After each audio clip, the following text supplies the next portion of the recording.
Good morning mga day. Hello, hello. Another day, another chika na naman tayo. So ito yung continuation kahapon na naghahakot si Dong Jurgen. Sorry mga day, hindi ko nabuksan pala yung ilaw pero okay lang yan. Go lang tayo. Ayan na nga, nakarating na si Dong Jurgen sa bahay and after niya nga dinisassemble yung mga gamit na yan, i-assemble na naman niya yan dito sa bahay. O diba, disassemble and assemble na lang yung peg niya kasi mahirap talaga yan siya ikarga sa malaking trailer kasi malaki siya na cabinet. Kung pwede lang yan ikarga ng buo, hindi na talaga niya yan i-assemble kasi sobrang hassle lang yan. Habang nag-assemble nga yan si Dong Jurgen ng cabinet namin, syempre ayaw ko naman maging walang silbi, charot.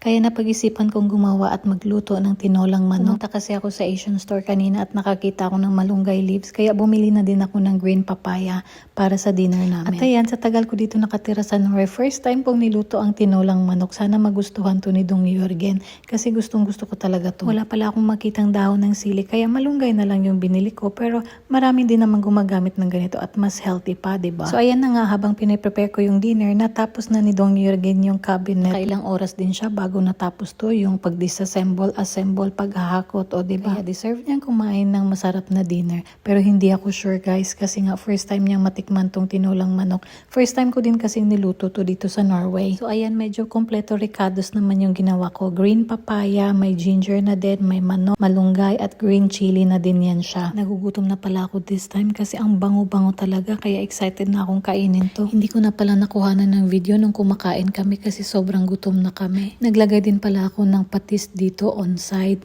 Kahit ayaw ng asawa ko ang amoy ng patis, no choice siya guys kasi buntis ako. Pero tuwang-tuwa naman talaga ako kasi ang dami niya nakain, 2 plato, 'di ba? Naubos namin. Kaya nag-request siya next time magluluto daw ako. Sure, why not? Coconut. Natutuwa naman kasi talaga ako pag na-appreciate niya yung pagkain Pinoy. Yun lang for today. Bye guys!